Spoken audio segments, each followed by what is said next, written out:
Welcome to Catholic Culture Audiobooks, a production of CatholicCulture.org and under the patronage of St. John Henry Newman. Today's reading, the opening chapters of St. Justin Martyr's Dialogue with Trypho, translated by Thomas B. Falls, D.D., Ph.D., narrated by James T. Majewski.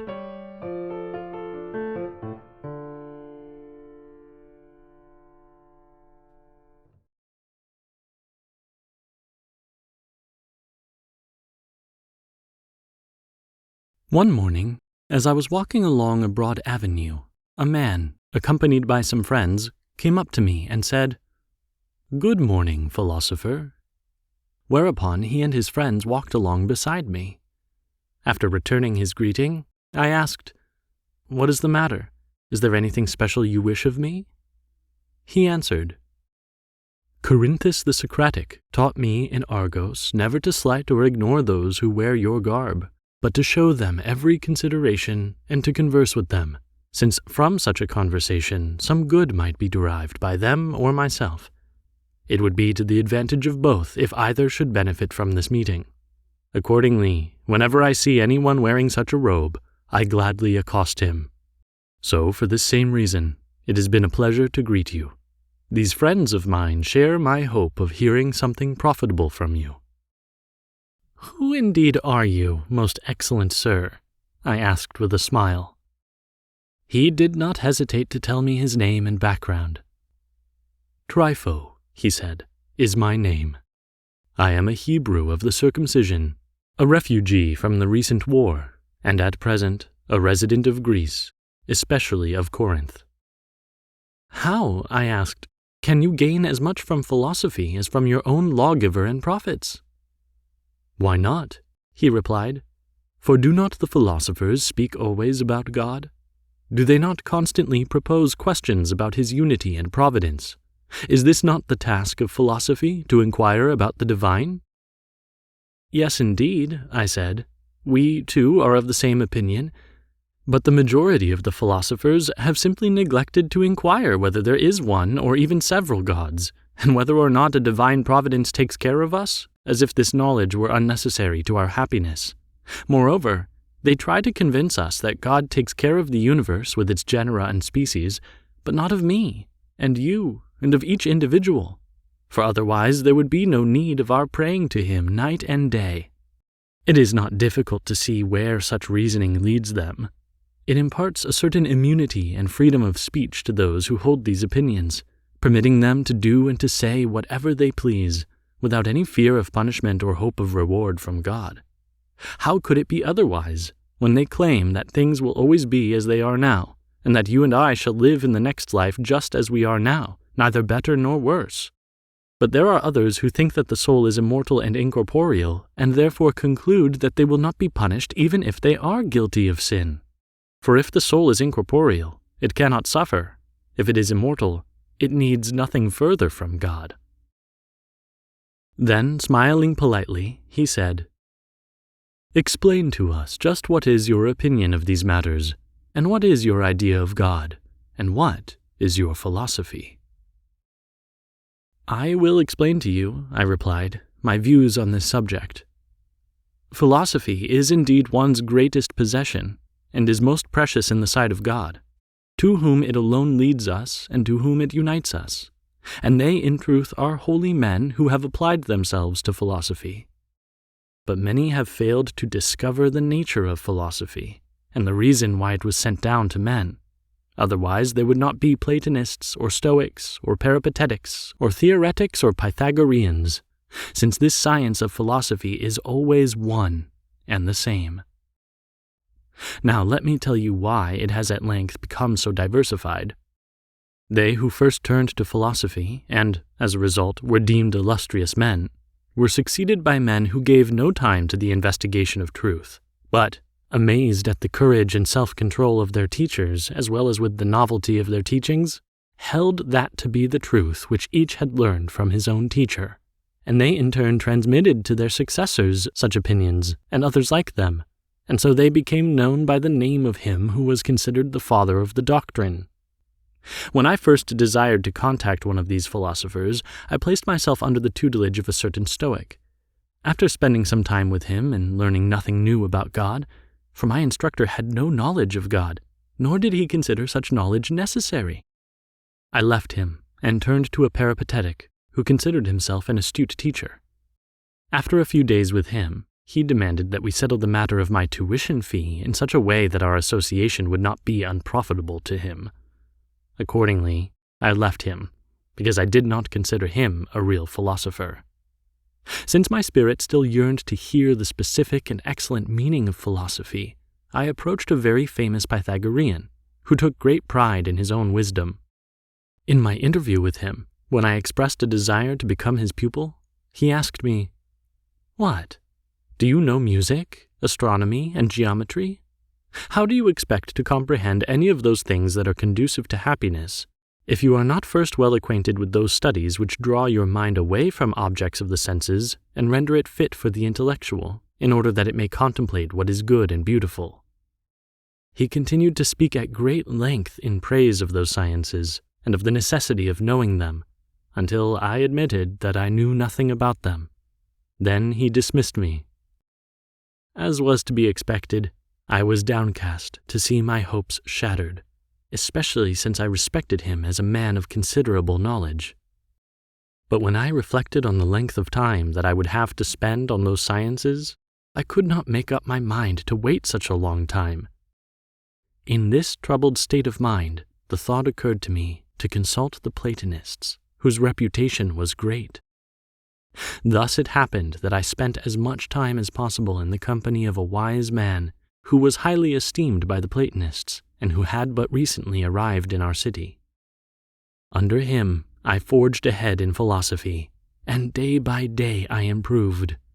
The perception of incorporeal things quite overwhelmed me, and the Platonic theory of ideas added wings to my mind, so that in a short time I imagined myself a wise man.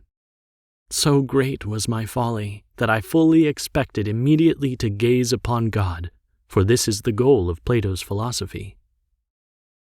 As I was in this frame of mind and desired absolute solitude devoid of human distractions, I used to take myself to a certain spot not far from the sea. One day, as I approached that place with the intention of being alone, a respectable old man, of meek and venerable mien, followed me at a short distance. I stopped, turned quickly, and stared sharply at him.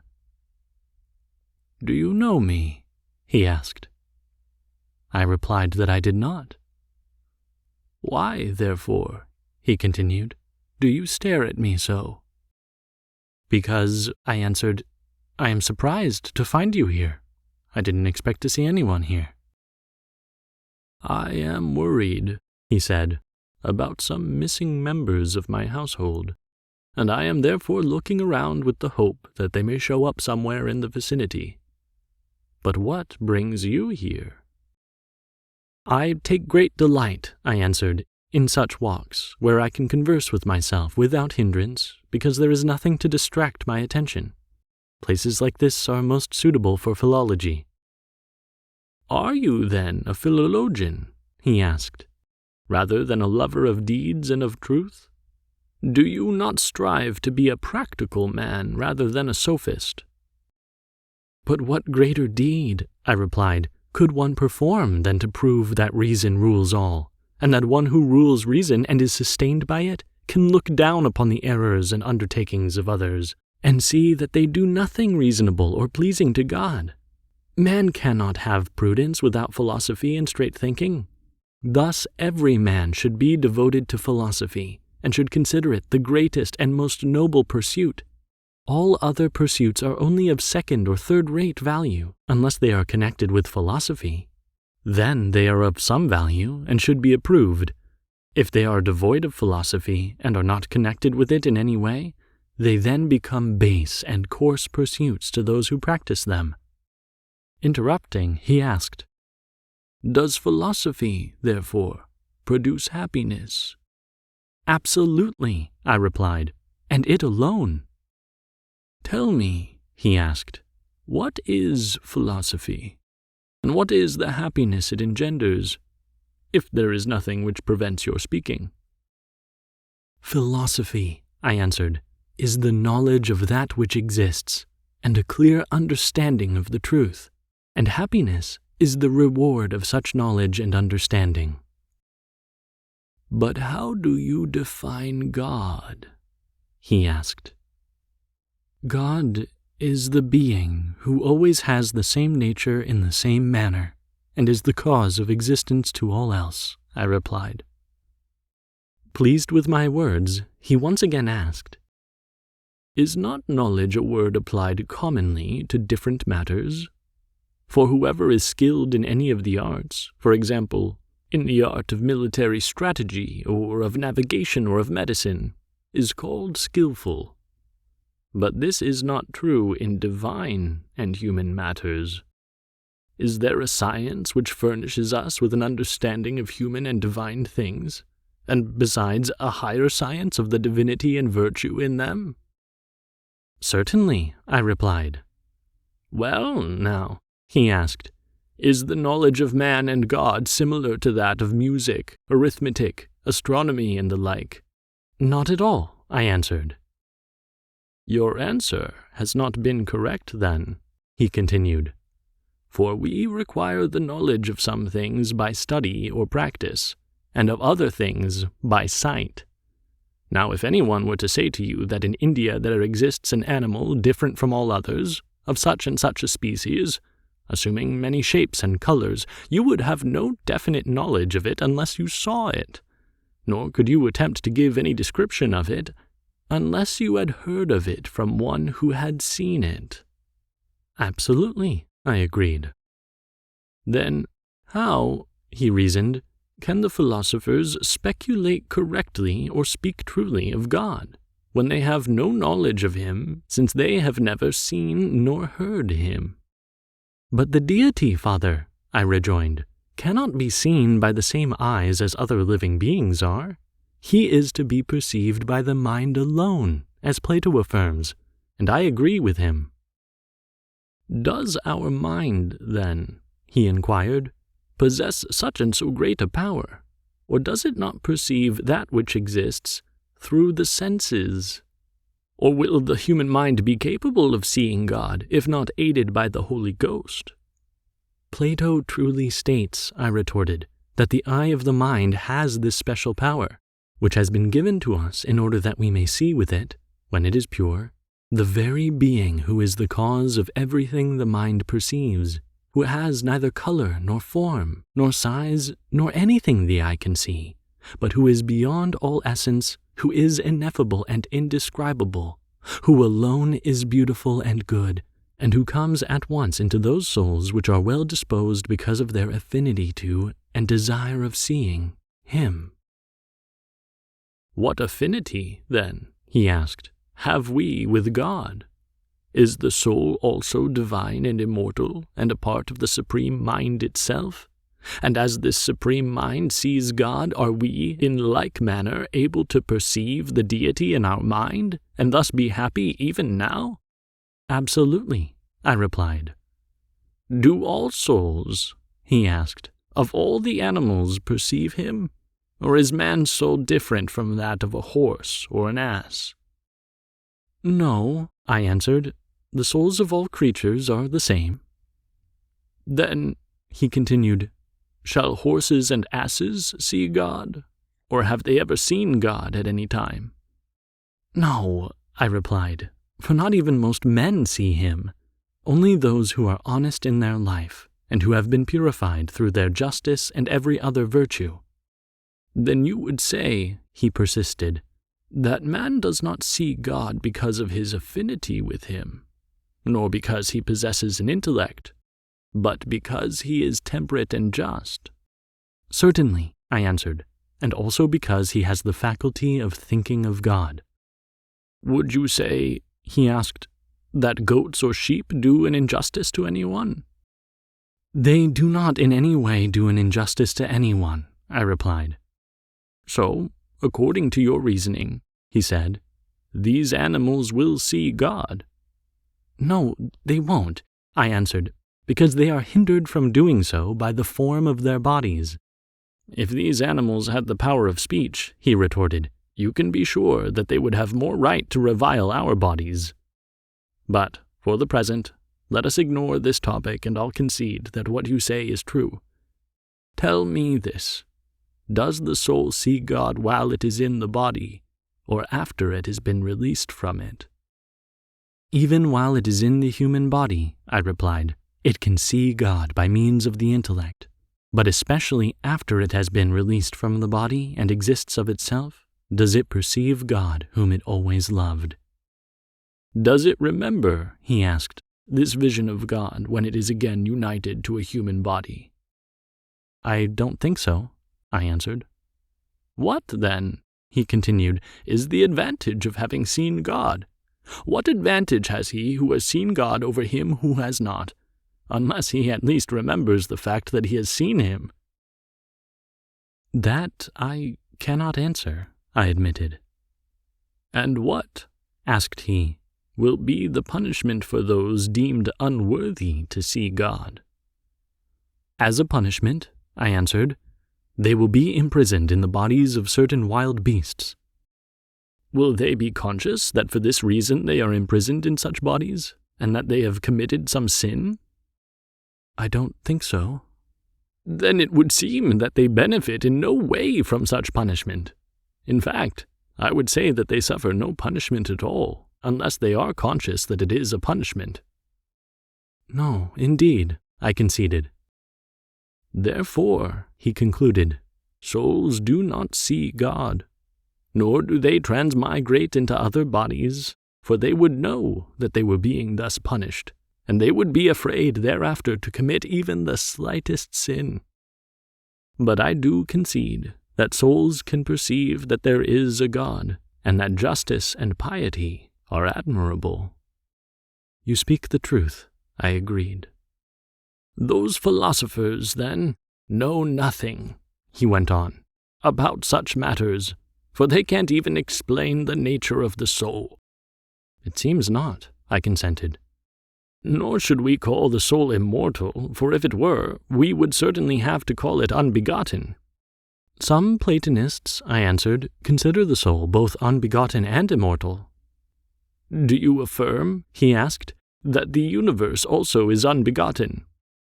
"There are some who hold that opinion," I replied, "but I don't agree with them." "Right you are," he continued. "Why would one think that a body that is so solid, firm, composite, and mutable, a body that deteriorates and is renewed each day, has not originated from some first cause? Now, if the universe has been begotten, souls, too, of necessity, are begotten.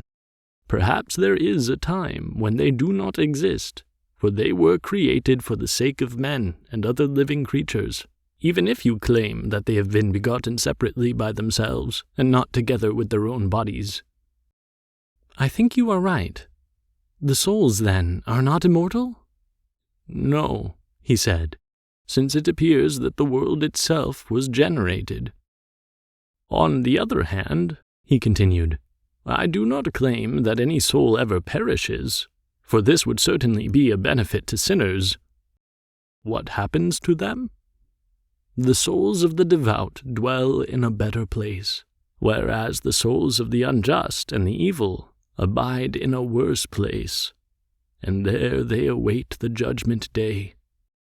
Those, therefore, who are deemed worthy to see God will never perish, but the others will be subjected to punishment as long as God allows them to exist and as long as He wants them to be punished."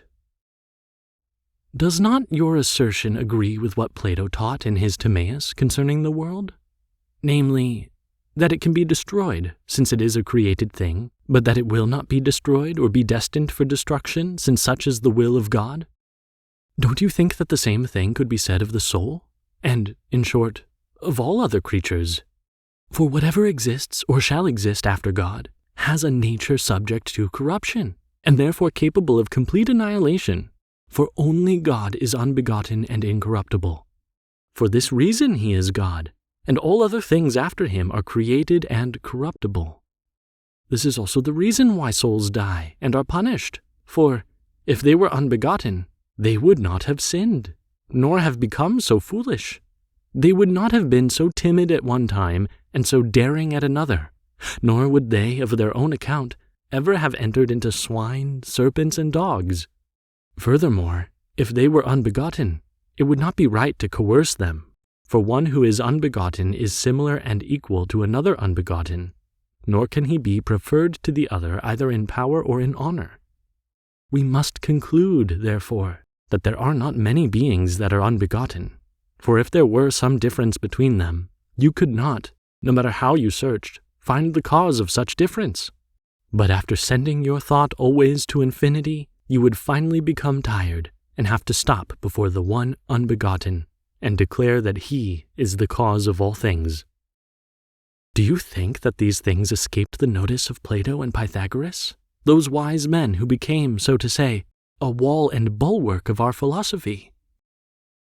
I don't care, he answered, if Plato or Pythagoras or anyone else held such views. What I say is the truth, and here is how you may learn it. The soul itself either is life or it possesses life.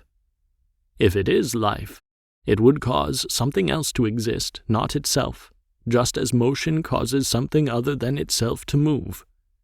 Now, no one would deny that the soul lives, and if it lives, it does not live as life itself, but as a partaker of life. But that which partakes of anything is different from that of which it partakes. Now, the soul partakes of life because God wishes it to live. It will no longer partake of life whenever God doesn't wish it to live. For the power to live is not an attribute of the soul as it is of God.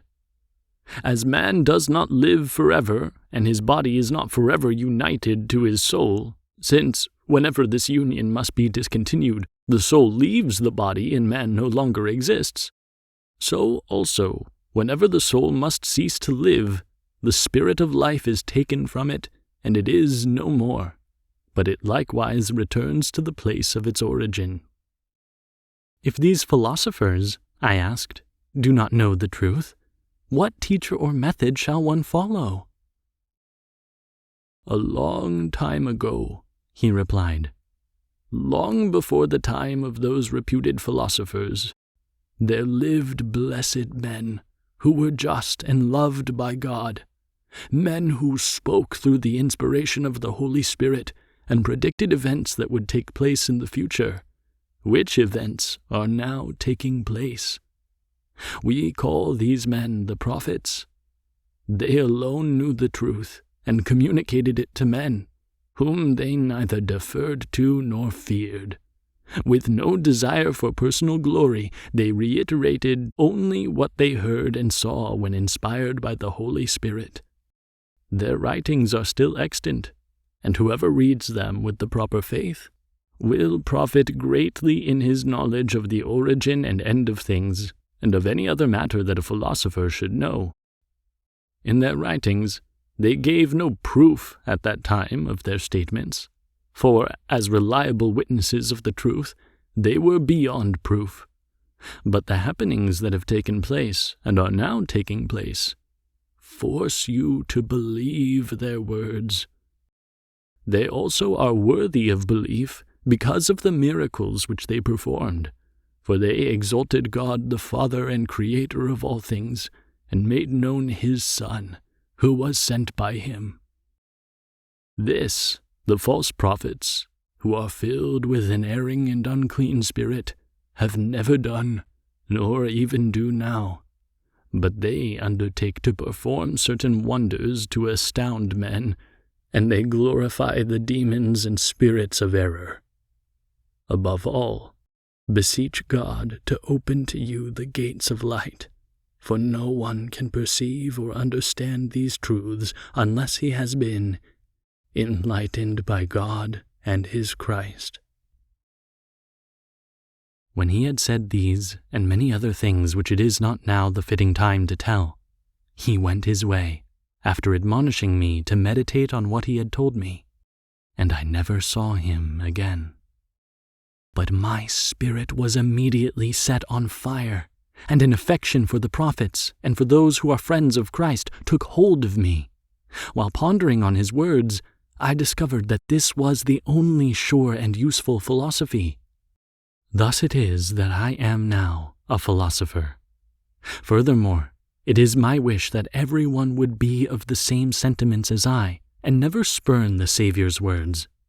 For they have in themselves such tremendous majesty that they can instill fear into those who have wandered from the path of righteousness, whereas they ever remain a great solace to those who heed them.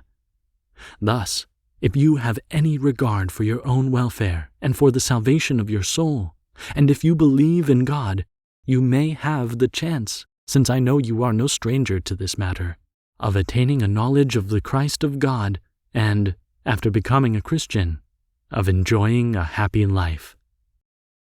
At these words, Trypho's friends began to laugh, and he himself replied, smiling, "I commend all your other statements, and I admire your burning desire to know divine things.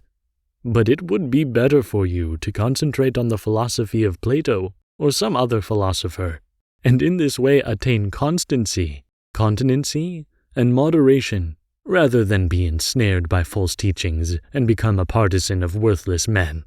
For while you adhered to your former school of philosophy and lived a blameless life, there was hope of a better destiny for you. But when you have turned away from God and have placed your hope in man, what chance of salvation do you have? If you will listen to me, indeed, I already think of you as a friend. First be circumcised, then observe the precepts concerning the Sabbath, the feasts, and God's new moons. In brief, fulfill the whole written law, and then, probably, you will experience the mercy of God. But if the Messiah has been born and exists anywhere, he is not known, nor is he conscious of his own existence, nor has he any power until Elias comes to anoint him and to make him manifest to all. But you Christians have believed this foolish rumor, and you have invented for yourselves a Christ, for whom you blindly give up your lives." "My friend," I replied, "I pardon you, and may the Lord forgive you, for you don't know what you say.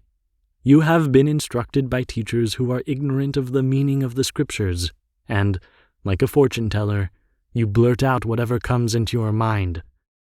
If you will consent to hear our account of him, how we have not been deceived by false teachings, and how we shall not cease to profess our faith in him, even though men thereby persecute us and the most cruel tyrant tries to force us to deny him, I will prove to you, here and now, that we do not believe in groundless myths nor in teachings not based on reason, but in doctrines that are inspired by the divine Spirit, abundant with power, and teeming with grace."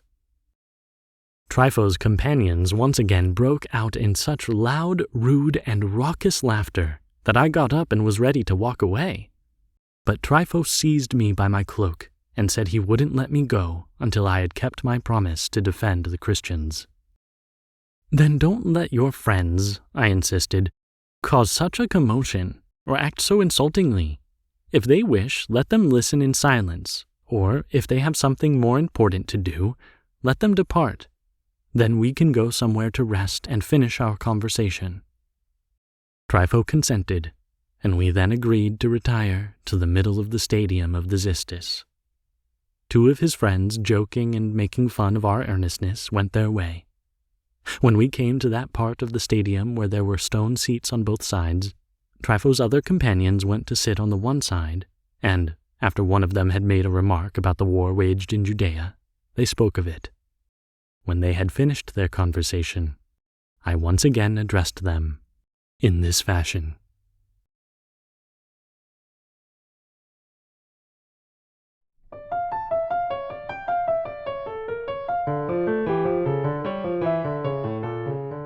This has been chapters 1 through 9 of Dialogue with Trypho by St. Justin Martyr, translated by Thomas B. Falls, D.D., Ph.D., narrated by James T. Majewski, copyright 1948 by the Catholic University of America Press, Production copyright 2020 by Trinity Communications.